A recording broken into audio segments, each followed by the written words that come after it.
right, welcome to One Nation, a Sports Soccer Magazine Extra, and don't we look festive? Dude, we look awesome. We look awesome, and that's you know what you're thinking to yourselves.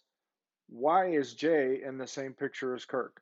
Well, it's because we are visiting them right here in Colorado, and so we thought, what better way to celebrate than to do a show together? I love it, Dad. So, Thank you. so that's what we're doing tonight, and we're talking about one of our favorite things, football. Oh, I love talking about football most of the time. Sometimes I get very angry talking about football, but we'll save that maybe for Yeah, later in the show. yeah. Um, right now, though, I know there's a whole lot of upset fans out in the college football world because it was announced this past Sunday who was going to make the college football playoffs.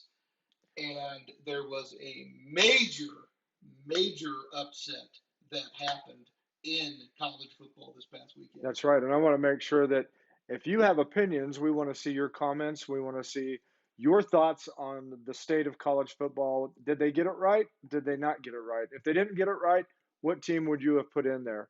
And also, we'll get into some more things as far as NFL, transfer portal, a whole bunch of stuff. Oh, yeah, And of course, we'll absolutely. talk Chiefs, but again, we said we will save that for later.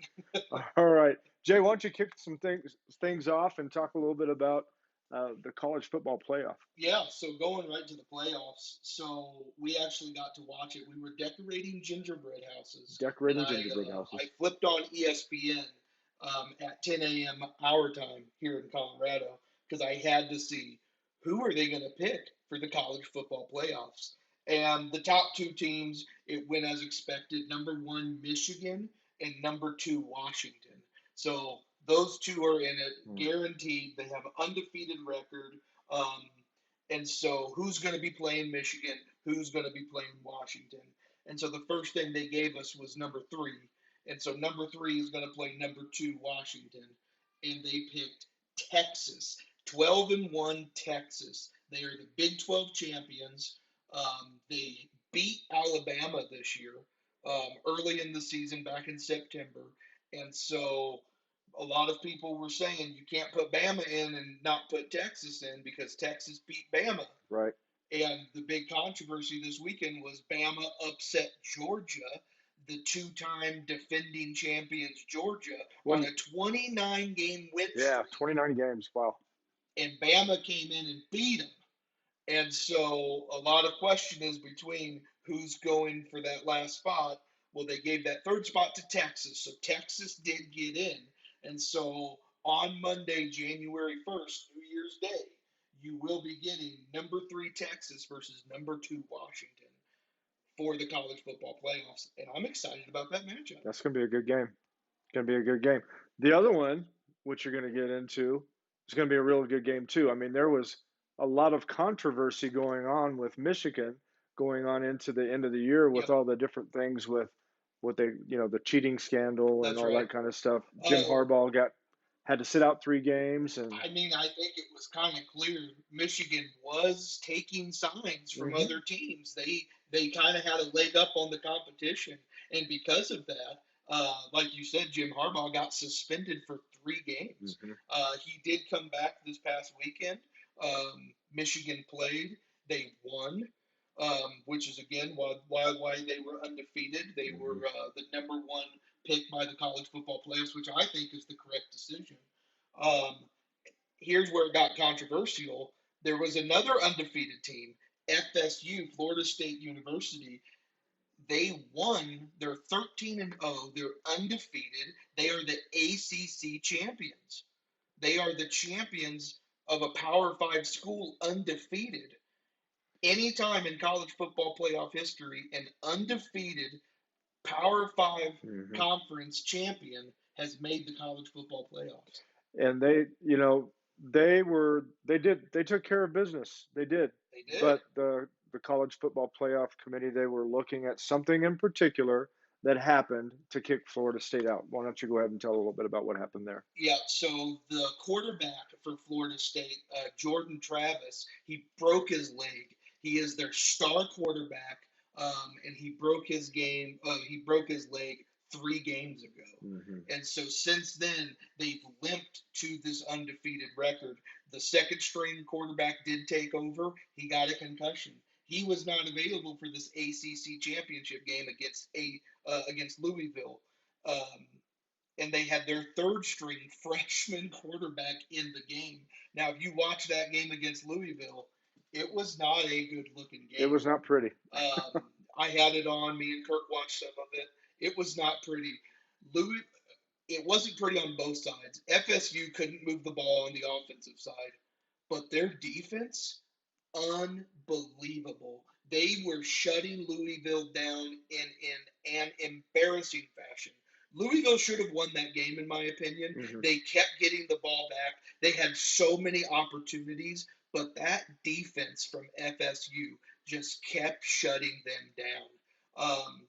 FSU ends up winning 16-6, but not the committee is 13 people, and it's former coaches, it's former players, it's people who have been entrenched in the NCAA college football.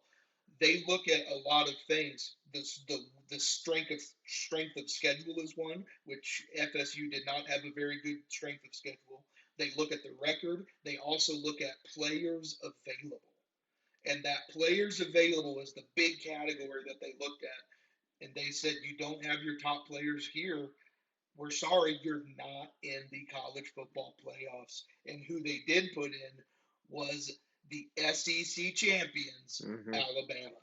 And they, what they're doing is they're looking for the four best teams, the best games that they can put on the slate. And I think that that's, the determining factor. They just probably didn't feel like Florida State was going to be able to compete with the other three in the college football playoffs. So I think that's what really swayed them to go ahead and go with Alabama. Some people would have said, well, Georgia, but Georgia got beat. They had their opportunity They and they did. got beat. They did. It was also the first time in college football playoff history that the team that was number one going into the weekend didn't make it into the college Mm-hmm. football playoffs. So Georgia ended up being number 6 in the rankings. FSU is number 5. So those two are going to play each Yeah. other in a bowl game. And anyone who's been watching just think Georgia's just going to smack them around silly. It's going to be pretty lopsided affair, in my opinion.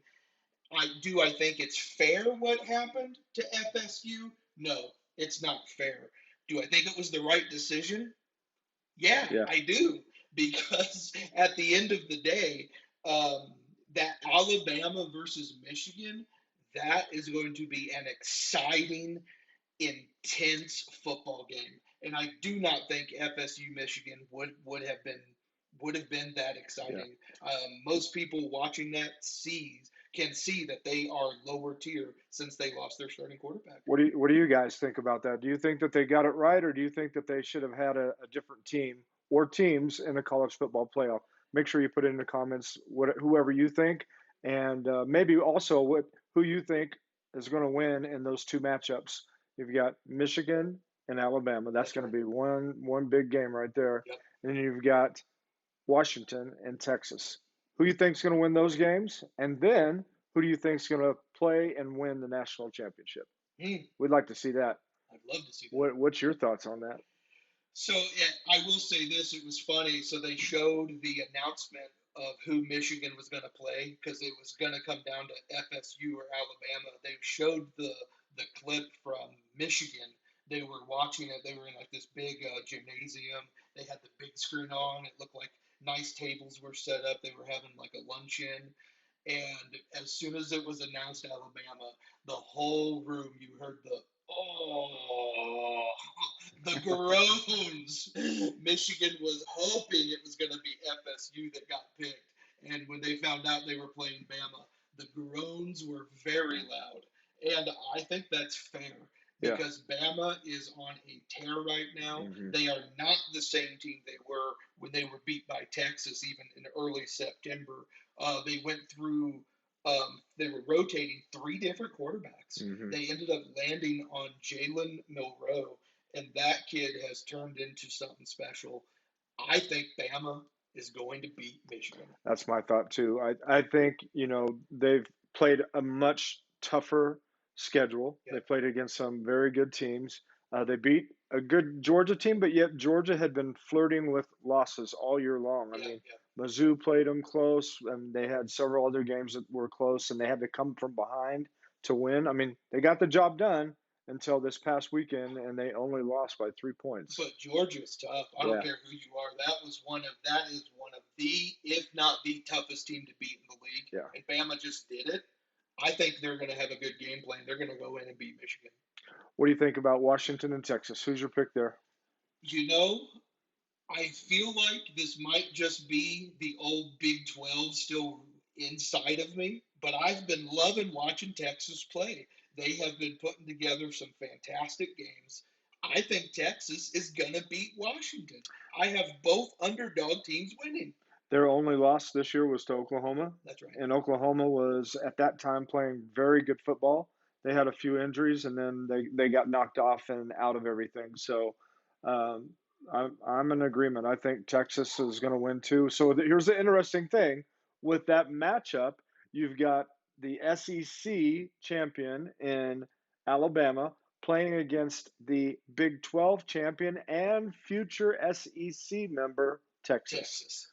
And Isn't that fun? yeah, so, and I would have to say, I would probably think that Alabama would win that rematch. I think Bama's going to win the whole thing. I am not a roll tide, jump on the bandwagon type of guy.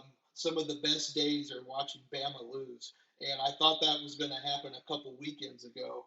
But Jalen Milroe had that fourth and I don't know what it was, 4th and 31, and he threw that Oh touchdown yeah, pass to win the game in the end. I mean, absolutely bonkers. But I think Bama's going to win the whole thing. Jay, look on the screen. Look what that says there. Well, Who's hello, Mom. How are who is you? that? Hello, Miss Bailey. How are you doing? So good to have you join us, Jane. Good to hear from you. Hanging out here with your son and my daughter and grandkids. We're having lots of fun. You know, we've done a lot this week. We have. We've got, and I think before we go on and talk a little bit about Mizzou, I want to talk a little bit about some of the things that we've been doing. We went up on the Grand Mesa We did. to get a Christmas tree, not the one behind us. That's not a real one. The one downstairs is real, and where we went, it was really cold and it had a lot of snow. How much snow did we have up there? Oh, there was 4+ feet of snow. It was waist deep in several areas, but there were snow drifts that were 8, 9 feet tall. It was absolutely crazy. But walking out there on the snow, you kind of have a path, and the path is more on the top of the snow, and then all of a sudden your foot shoots down through, Yeah. and it's literally at your waist. It was insane. I remember hearing a noise behind me, and I turned around, and you reminded me of, was that old Wendy's commercial, or what was the one where I've fallen and I can't get up? I don't know what you're talking about. I'm so confused right now. I know I wasn't pulling the old Life Alert commercial out. No, Yes, I was. I was tripped it that? and Yeah, it fell was, forward and help. I've fallen and I can't get get up. up. Yeah, I'm telling you, That was so you embarrassing. fall in that stuff a little bit, especially when it was trying to make a path to get to some of the trees. I mean, if you want a leg workout, that's what you got when you were trying to trudge through that snow and then trying to lift your leg up to get out of the mess that you got yourself into. But it was fun. We got a tree. It was super fun. We got a tree. Got to see some beautiful scenery, and then we thought didn't have enough. You guys were in two parades on Friday night and Saturday night. Yep. We joined you and walked in the parade with the kids on Saturday. That was a lot of fun. That Got to was fun. hand out some candy. So here's the funny thing. Angela and I have been to Colorado twice this year. Once in July. We surprised them by walking in that parade, and they didn't know we were going to be in it. And then we were in the Christmas parade. So I mean, it's like apparently a 2023 tradition that we have to have some people from Jefferson City, Missouri, come and be in the Montrose Christmas and Fourth of July parade. Oh, that was quite the surprise in July. But it was a fun time. I do know in the Delta parade we did Friday night, our float came in second place. Cool. Very good. It was a sharp float. And tell everybody who you played on the float and how tired you were after. I was the Grinch, and so I dressed up as the Grinch. If you guys saw any of my Halloween pictures, I was the Grinch for Halloween. I knew we'd be able to use that costume twice, and it was certainly fun. I got to dress up as the Grinch. My kids are Whoville characters. My wife played, um, that Whoville from the Grinch movie with Jim Carrey, that Who girl. That Um, who girl? I don't know what her name was. Martha May, Martha Mary, something. Martha May. And so, anyways, that was who my wife was, and then I was the Grinch. And I ran back and forth on the float, screaming "Merry Christmas" and waving to all the kids and the people in the crowd, and also showing them that the Grinch's heart had grown. So I kept doing that as well and waving. You don't think that's a lot until you have to do it constantly for like 20 minutes, 25 minutes, and before you know it, you're like, my arms are about to fall off, but I can't lose the enthusiasm. I have to keep going. So I did it for the kids. I did it for the parade, and we spread a lot of Christmas cheer. It was fun. Speaking of enthusiasm in the kids, I had on my side walking in the parade, I had Bowman and Deacon. And those two boys, they were wanting to make sure that every kid had candy. And I mean, they were running and they were getting held up in crowds of kids trying to hand out candy. And Deacon, I mean, that kid, he was absolutely loving it. He was running. At one point, after he had been passing out some candy and he was getting all excited, finally he just went, "Woo!" Just out of nowhere did that, and I mean he was just having a lot of fun. So it was a blast to be able to be a part of that and see the kids doing that. And then just because we thought we need to do something else because we haven't filled up our schedule, For sure. let's carry on with the gingerbread house tradition. Absolutely. So we want you guys to know that it is right there on Facebook right now. You can go under Katie DeMars Gill, Jay Gill, Kirk DeMars. You can go under that and you can vote for those gingerbread houses. There's four of them. Yep. We had teams of four, and we teamed I up think it was each. our best gingerbread house I think competition so. yet. I think so. Jane asked a question: Who won? We don't know yet. We will be tabulating that, but I'm kind of thinking we already know who won. But that's just the breaks anyway. I'm just basically by me saying that it's not me, and by him laughing, you think it might be him. So. I have no idea. I haven't looked at any numbers yet. All right. I don't know if it was rigged or not. I don't know if people were called. I don't know if some influence was had. I don't know, but no, you're right. Everybody's was they did a good job. The kids had a blast and it was good. Oh But I yeah. think more than anything, I think they enjoyed eating the candy. Oh my goodness. I know. I told people Ezra, he was on every team because he ate everyone's candy. So Yeah, yeah, Ezra was on everyone's team, and his only job was eat the candy, yeah. and he did that. I had to keep Deacon focused. I had to keep him focused on helping me with things. Otherwise, he would have just. Eat the I mean, that candy. kid would love a candy buffet. I'm just telling you. That's what. If he had a choice of any buffet, it would be a candy buffet. That would Yeah, be it. amen to that for All sure. right. And speaking of eating cake and having your dessert too, what about them Mizzou Tigers? Missouri played an amazing season of football. It's been a long time since we got to cheer on Mizzou and watch them be as successful as they have been this year. And so that was really fun to do. They only lost 2 games, and both games they lost were up against some pretty tough opponents. Hmm. Um, and so it was really fun to watch that. It was fun to watch them play Georgia super close. Out of all the 2 lost teams, they were ranked as the best, and that was until Oregon lost Hmm. again, and then Oregon went in front of them as the best 2 lost team. But anyways, Mizzou finishes the season. I think they're ranked number 9. Ranked number 9. Ranked number 9, they finished the season, and so they are going to the Cotton Bowl, and they'll be playing that on Friday, December 30th. I 29th. 29th. 29th. It's not good looking at the schedule that I've got Mizzou on Friday. I've got Georgia playing Saturday. I've got the NFL on Sunday, and I've got the college football playoffs on Monday the 1st.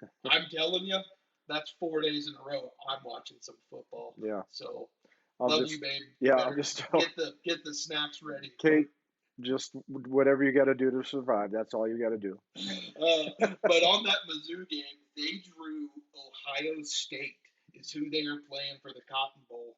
And here is what is interesting. Today, the transfer portal opened up. Over 1,000 players entered the transfer portal, Wow. including the Ohio State's starting quarterback, Kyle McCord. So he is officially out.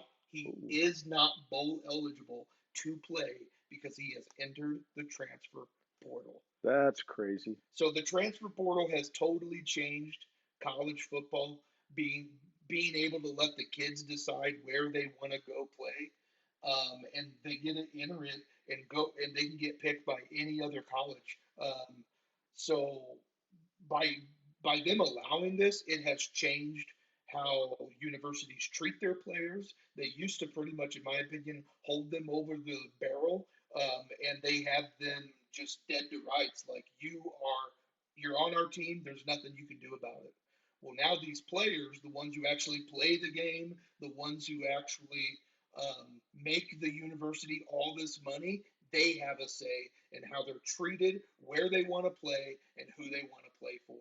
And so I guess with Ohio State losing to Michigan in that game, there was a lot of bad blood brewing between the quarterback and the head coach, with the head coach even saying, we're going to evaluate all positions for the bowl. Mhm. And so today, Kyle said, I'm done. I'm going into the portal. Now, you can still go back to that team, um, but that's not until after January 2nd, and Right. that's when bowl games are all over. And so I did want to bring up some of the top players who are entering the transfer portal. Most of them are quarterbacks, but from Oklahoma, you've got Dylan Gabriel, who is the quarterback of Oklahoma.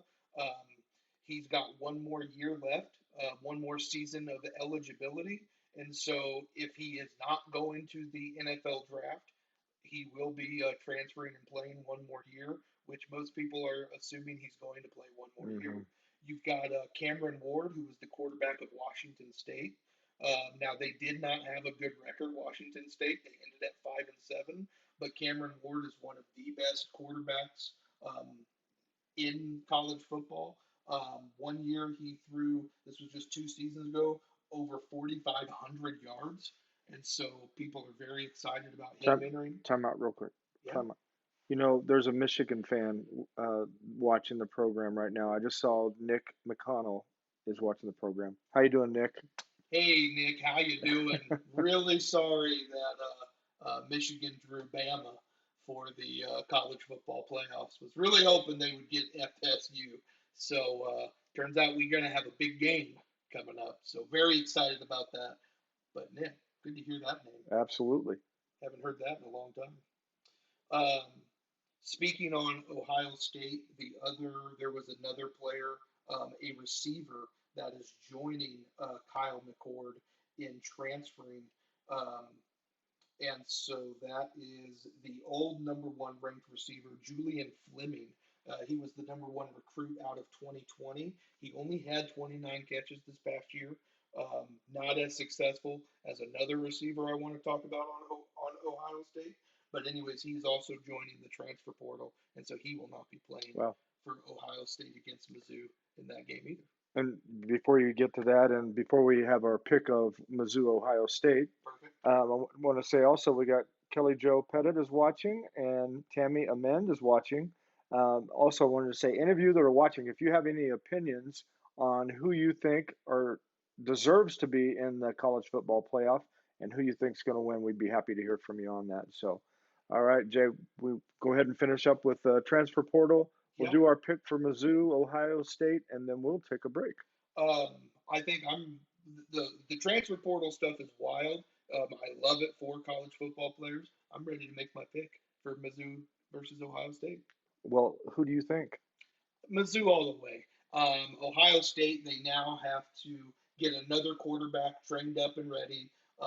Obviously, they have quarterbacks who are playing year round in the background at practices, staying warm.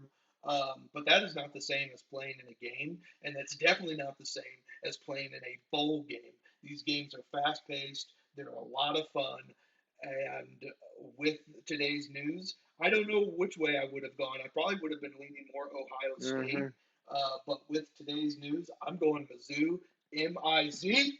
ZOU. That's what I'm talking That's about. right. And I would have been the same way because with the quarterback that they had, I mean, there is something that has to do with the familiarity and the rhythm that a quarterback has with their receivers. And with Marvin Harrison Jr., that's a tough combination there. Yep. But with the starting quarterback going into the transfer portal, I'm going Mizzou as well. So, man, good stuff. Well, guys, we're going to take a quick break to hear from our sponsor, and we will be right back. And we're going to jump into what's happening in the NFL. Yep. And right after I do a quick Heisman Trophy Oh, finalist announcement. I would like to hear that as well. So we will be right back. Again, we'd love to hear your comments. Thanks for joining us tonight. We'll see you in just a few moments. CNS Business Services has been connecting employees with employers since 1977. Recently, CNS rebranded to CNS Employment Solutions to more clearly define their mission of serving the needs of applicants, employees, and businesses while remaining current and evolving with the changes in the workforce. One important thing has not changed. CNS Employment Solutions partners with a wide variety of employers, placing employees in jobs that match their skills and needs. Say yes to CNS. CNS Employment Solutions. Jay, you have not got to talk about them and the awesomeness of that team there for a while. I know you're busy, but I'm just telling you, I don't like it. I love having you on here. Why don't you go ahead and share a little bit about how important they are? Hey, they are extremely important. They have been sponsors with us on One Nation since day one. We absolutely love being partners with them. They are just awesome people. One thing I love about that business is they've been around the block now Mhm. for 45 years. And so, with that being said, like, you're not joining a company who's trying to figure out, trying to get their footing. This is a team that has been around for a long time. They have so much knowledge and experience between them. If you're looking for help, whether trying to find employees or if you're someone trying to find an employer and you're looking for Sure. help, reach out to CNS. That's what they do. They've been doing it for so long. This is easy for them. They love linking people up with the right company, and they love linking the right company up with the right people. So this is a company that you want to be in partnership with, just like we are. So yeah, I absolutely love them. You know what's not easy is when a business rebrands and It's they true. change their name a little bit. So I mean, you think of McDonald's if they would have changed to McDuffie's. I mean, that would have been hard. All you have in your mind is Would have been McDonald's, awesome.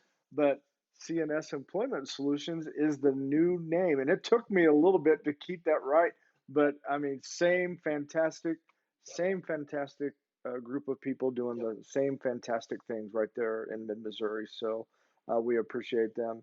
Another sponsor that we have for the program is Big Whiskeys, and they are our sponsor in Sports Locker Magazine for Coach of the Issue.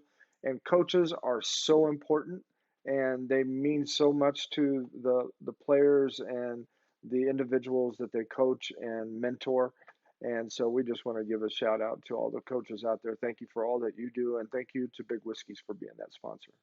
All right. Dad, I'm so hungry. I haven't eaten yet. Now all I can think about is getting some food Well, down at Big you Whiskey's. got here a little bit late. I ate before you came, so I'm good. I am looking forward to, however, um, your wife and my daughter's eggnog shakes that she's going to make again tonight. So, Boy, I love them eggnog shakes. yep, I'm going to have to do a little bit of treadmill and elliptical work when I get back. I've gained just a little Yeah, bit of weight since we've been here, but typically sure. that's what happens when we come. It's just like vacation, Yeah, right? sure. Yeah. Okay. Sure, that's what I'm going to do too. Okay. Awesome. Going into right before we got on air, they actually announced the Heisman finalists, and so there's been a lot of speculation. There's three for sure that people knew of. It was the fourth player that they weren't sure who was going to be a finalist this year, and so the number one pick and who is leading the betting odds to win it is LSU's Jaden Daniels. Mm-hmm. Next up, you've got another high-powered offense. You got Oregon's Bo Nix, quarterback Bo Nix, and then you got Washington's, who's actually going to be in the college football playoffs. Washington's Michael Penix Jr. Mm-hmm. And so with those three quarterbacks, the fourth quarterback that was getting flirted around was Jalen Milroe, and he was not picked to be a Heisman finalist. I told you I want to talk about another Ohio State receiver. You already said his name. One of the most electric receivers in college football, Marvin Harrison Jr. And he might not be he doesn't have the most receiving yards on the year, but he is the most consistent player when it comes to um, wide receivers in the game. So I was actually very surprised. I was surprised to see his name, but also excited because I like to go away from just the quarterback every time. Another name that was getting flirted around was Missouri's running back. The coach was pushing for him to get considered just because he's had so many explosive games as well. But yeah, very excited between LSU's Jaden Daniels, Oregon's Bo Nix, and Washington's Michael Penix Jr. and Ohio State's Marvin Harrison Jr. Those are four finalists that I agree with for the whole year. Those are four of the best players in the league. I think that depending on how they do, I think you could possibly be looking at Washington's quarterback as sneaking in and taking it. Yep. I feel like somebody needs to do. I don't know if you will do, but I'll do it. Somebody needs to strike a Heisman pose, Do it, Dad. and I don't even know if I can even do it anymore. But there we go. You got it. There we go. Nailed it. There we go. There it Nailed is. Who's your pick for the Heisman? We want to know that as well. So, hey, we've appreciated you guys being on here. We've got more to talk about, so we're going to jump right on into that. What you got next, Jay Gill? Well, now that we're done with college football, I wanted to talk some professional football, the NFL. Get everyone, make sure they're up to date on who's leading all the conferences, and who's playing really well. And so we'll just start it off real quick with the American Football Conference. That's the AFC. And so this is interesting. I'm only going to speak this because I know there are people out there who don't know how the NFL works. Turns out someone that I talk to weekly about the NFL didn't fully understand how all the conferences worked. Let me guess who that might be. That might be Ryan Olson. No, Oh. Ryan definitely knows Okay. how the conferences work. I thought. I mean, if anybody knows, it would be him. Ryan wrote the book. Okay. But so you have two conferences in the NFL. You've got the American Football Conference. You've got the National Football Conference. One's known as the AFC. One's known as the NFC. Each one has four divisions, and it's simply your directional sign. So it's north, south, east, and west. Yeah. Yes. Yeah. Okay. Absolutely.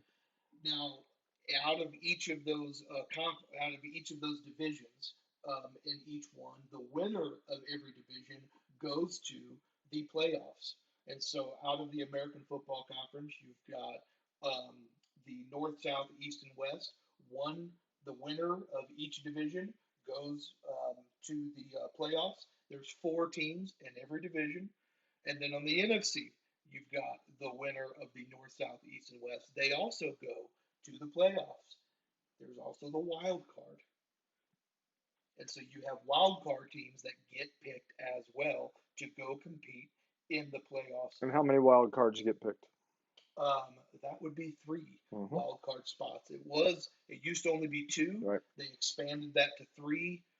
I don't even know how many seasons ago. So now there's a number 1 seed, Yeah. and they're the only ones that have a bye, That's correct. and the rest of them have to play the wild card, and then they move on from there. Yeah. And so, anyways, I just kind of want to run through the divisions real quick and highlight teams that are playing really well. So in the AFC East, you've got the Miami Dolphins sitting at 9-3. If you're watching Tua and Tyreek Hill play every week, I mean, you are getting highlight after highlight. This past Sunday, Tyreek caught a 78-yard touchdown out of the gate. Then he had a 60-yard touchdown later in that game as well. He already has 481 yards on the season. He's really got a good opportunity of getting 2,000 yards. Before this season started, he said, "My goal is to hit 2,000 yards." And everyone kind of laughed. It's never happened They've before. played 12 games. They've got 5 to go. 5 to go, and he is only 519 yards shy of hitting 2,000. If he keeps his average of what he does weekly, he's got it beat. So Can I he's just on add? pace. Can I just add real quick Yeah. that you did very well with your math there. I mean, boom, you just rattled that off right away. It's just It's like a little computer right tick there. I have. Yeah, just a little tick I have. Sometimes it's wrong, and I say it confidently, and it's way off. So I just have to always be confident. But going into this, a lot of people thought in that same division, you've got the Buffalo Bills, you've got the New York Jets, the Patriots are nothing. I don't like talking about them. And so a lot of people thought going into this, well, the Jets have a chance to win the whole thing with Aaron Rodgers. Well, he's been out since week one. The Buffalo Bills are always strong. So a lot of people thought Miami might finish 2 or 3. They're leading it. They've got a 3-game lead. They are doing really good. You know, when you look at that American Football Conference too, I mean, it's just pretty amazing some of the teams that we've got in there. Oh, yeah. And you're looking at in the AFC right now, there are 3 teams from the AFC North that are in the top 7. You've got Baltimore, Pittsburgh, and Cleveland. Wow. I mean, you know, it's been the last couple of years. They talked about the AFC West and how, you know, that could happen, but Yep. you know, they've not lived up to the billing. But the AFC North, wow. And of course, you would have had the Bengals too, but once they lost Joe Burrow, you know, Yep. that dropped off. But wow. Another one, talking about the AFC, the South, you've got 3 teams winning in that one as well. You've got Jacksonville at 8-3, the Colts at 7-5. The Colts have been a shock, especially because they lost their rookie quarterback, Anthony Richardson. They've been playing with Gardner Minshew and been doing well. You've got the Houston Texans sitting at 7-5 as well. So you've got 3 teams there. And no one expected the Texans to be as good as they are this year. But the number 2 pick in the draft, that was C.J. Stroud. He has performed just hands down as one of the best rookies. It's the best rookie performance we've ever seen in the NFL. C.J. Stroud has done that, and he's doing it with the Houston Texans. The Texans, I mean, who have never won anything. The Texans who just, I mean, it's the Texans. They've been laughable. Laughable. New head coach DeMeco Ryans, love that pick. I love the energy he's brought. I'm rooting for the Texans right now. Yeah, they're doing well. You know, while we're in this particular division, and again, we will talk about, you know, later. But who do you see coming out of the AFC? You know, and here's an interesting thing: the Chiefs were the number 1 seed, and they lost, and now they are the 4th seed, depending on what happens tonight between Jacksonville and the Bengals. But right now, they're currently the 4th seed.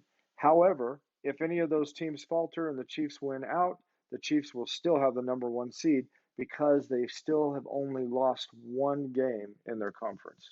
They've beaten the Miami Dolphins. They've beaten the Jacksonville Jaguars. The only team they haven't played in the top 4 is the Baltimore Ravens, and they're looking real good. The Baltimore Ravens are looking ridiculously good if you're paying attention to any football. I think they're actually one of the most dangerous teams in the AFC because not only do they have an offense that's ran through Lamar Jackson that can do well, but their defense is really scary. I was hoping the Chiefs' defense was going to keep that momentum they had, They and looked they bad went last to night. the Packers, and everyone decided to get hurt. And so, very hard deciding who's going to come out of top there. But if I'm picking right now,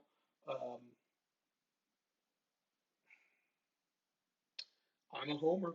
I'm still going to say the Chiefs are I was going going to. to say, The Chiefs are still until they can prove. That's right. Until they don't do it, it has been running through them for the last however many years. The Chiefs are still going to do it. they've got They gotta 5. find a way. They've got 5 games. I think they're going to get it figured out. I don't know when. Even if it's the last game, I don't know, but I think they will get it figured out. They have to. And if the defense can get back, we had a big injury last night, though. Big That ones. wasn't good with our safety getting injured. But anyway, that's my same pick. I think until they prove me wrong, that's who I'm going with. We're homers. Yep. But there are some teams out there that are dangerous. Baltimore Absolutely. Ravens, Miami Dolphins.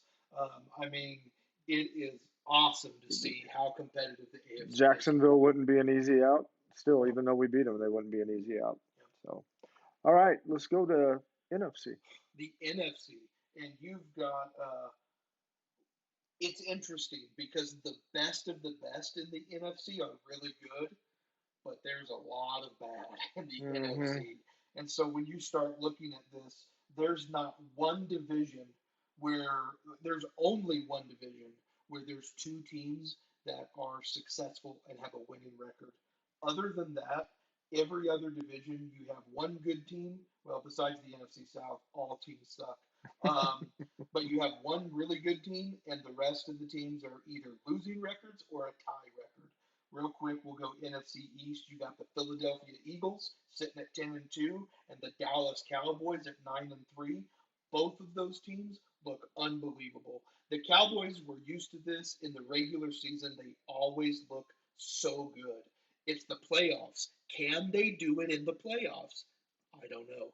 But right now, they look really good. Right. Look really good.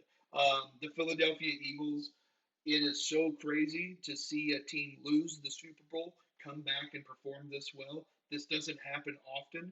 The Jalen Hurts and the Eagles are an unbelievable team. Over the last two seasons, they've lost, what, 4 games? Mm-hmm. 4 games over the last 2 seasons right now.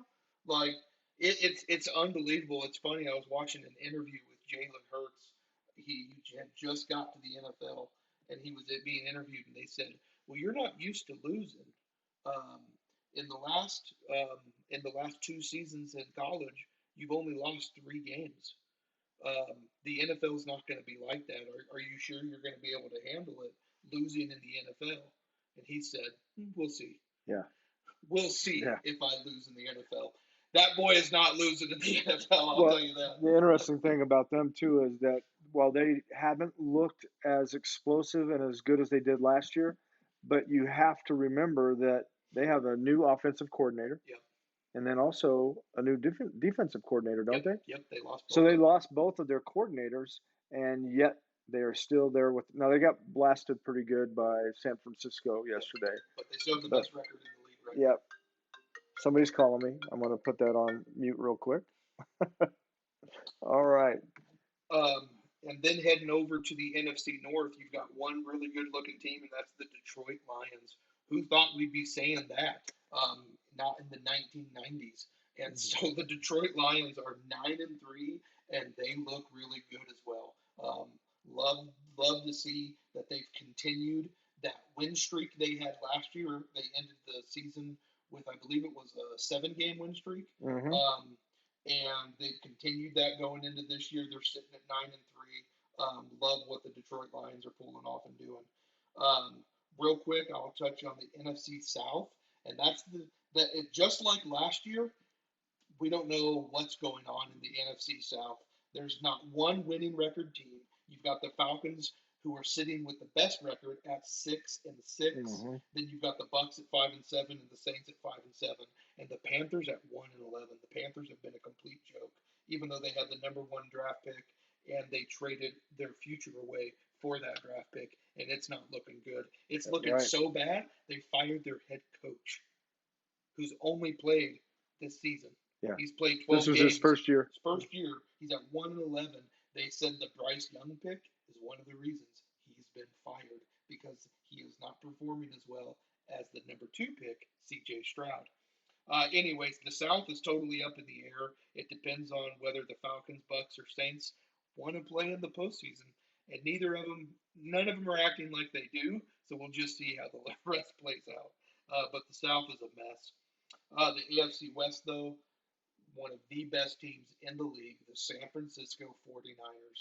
Like you brought up, they went to the Philadelphia Eagles, playing at the Eagles, the number 1 team in the league, who's only lost 1 game, and they beat them yesterday. Mm-hmm. Beat them down pretty good.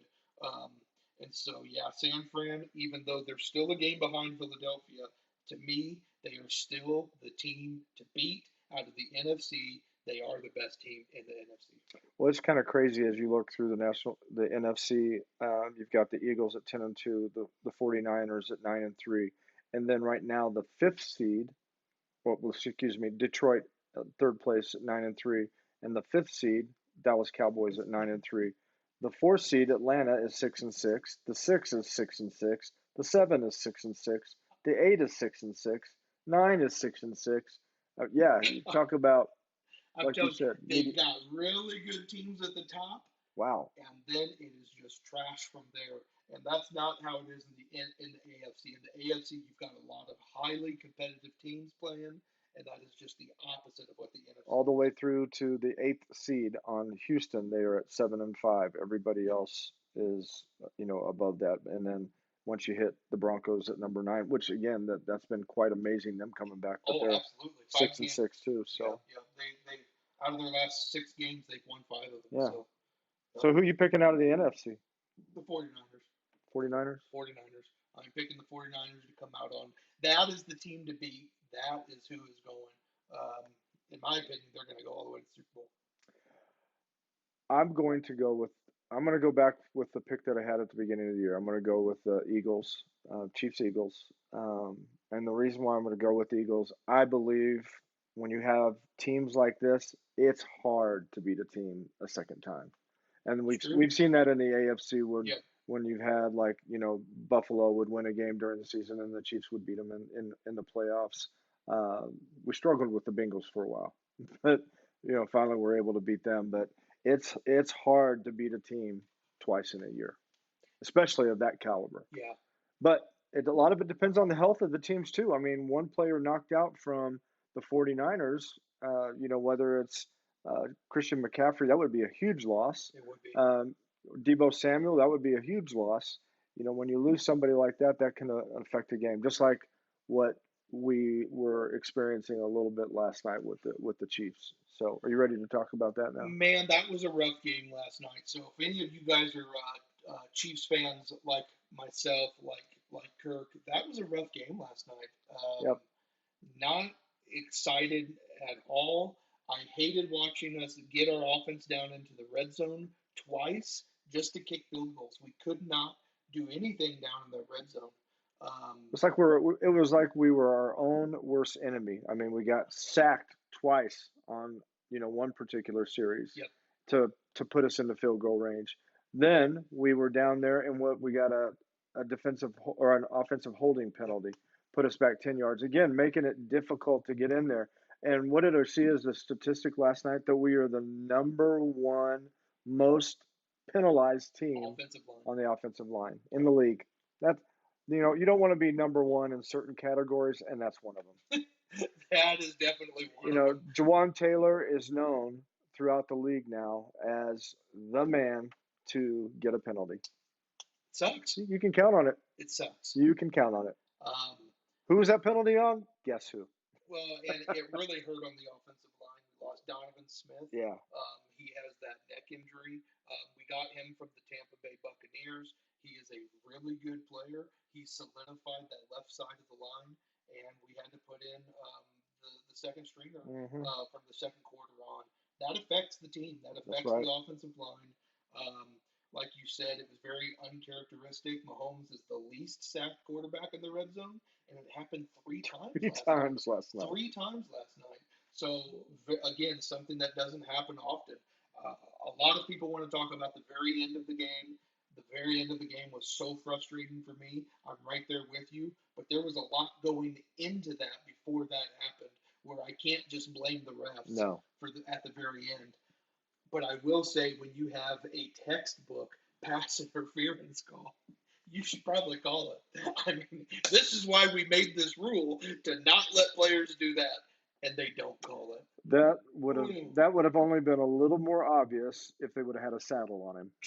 That would have been about the only thing that could have been more obvious. Something doesn't belong here.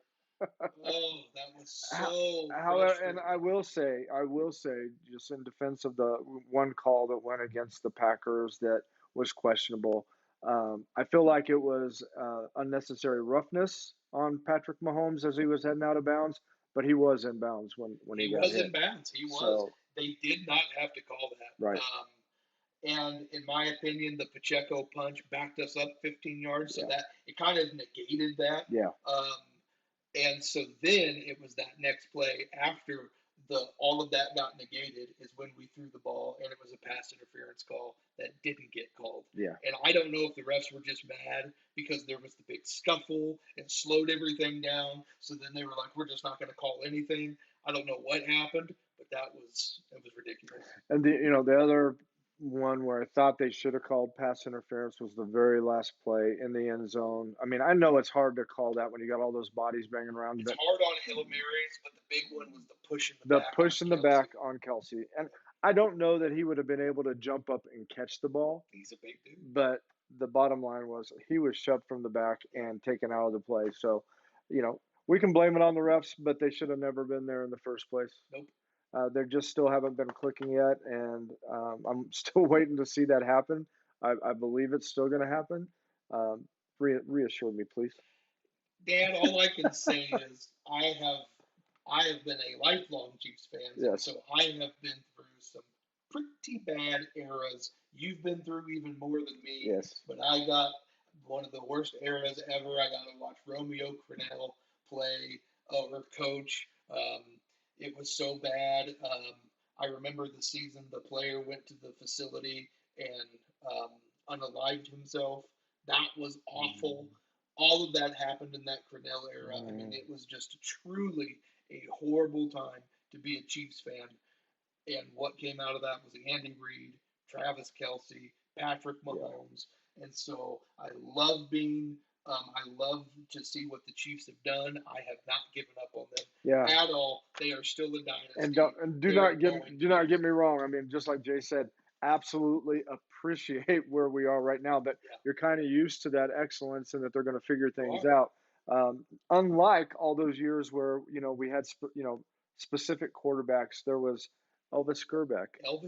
And I was so happy when Elvis left the building. I really was. I mean, that was a huge disappointment. We had Steve Bono. Oh. Yeah. I mean, just, all I can think of is Sonny Bono, Sonny and Cher. Yeah. And I just, he never worked out. We had Rich Gannon, who was amazing, and he got traded away, or we let him go in free agency to the Raiders. And he did. And he got an MVP. Yeah. He did. Really It's kind of like the Kansas City Royals, where just trade away people, and David Cohn got Cy Young Award twice after he was traded away twice by the Royals. It's just stuff like that. Of course, there was other quarterbacks. We did have Montana for just a moment, and that was just like, oh, thank you, Lord. Yeah. That was a breath of fresh air. Yeah, but that was good. That was a Brett Favre at the end of his career. But even that was better than what we had. Yeah. We had Todd Blackledge, who was the number one pick. That was our number one pick. He was the one that was in the class with Elway, Marino, and Jim Kelly. And we took Todd Blackledge. But that scouting team got fired. Big time. Now, he's a great college football analyst. I mean, absolutely. He does an outstanding job. So, again, we're just talking about some things that, living through those hard times. But it's good to be able to talk about sports and watch sports. And it's good to be able to do that with family. That's why we've enjoyed being here this week. And just want to close out with any final comments that you have, Jay, things you're looking forward to in the rest of the year. Hey, I'm just looking forward to more good football games. Looking forward to that college football playoff bowls. Again, super excited to be cheering for Mizzou. I feel like we haven't had a big bowl game since the last time we were in the Cotton Bowl. And so this is super exciting. I mean, there's just a lot of good football left this year. I'm soaking it in, playing the heck out of fantasy football, winning a lot of leagues that I'm in, and enjoying it. So. And speaking of enjoying, I've enjoyed being on here with you tonight, and look forward to any time that you want to hop on and join me. So no pressure. I know you're busy, but don't forget about the little people, Jay Gill. I am a big guy. Well, I'm not talking that kind of little, okay? I'm not talking that kind of little, but All right. Hey, you've been hanging out with Kirk and Jay tonight on One Nation, a Sports Locker Magazine Extra.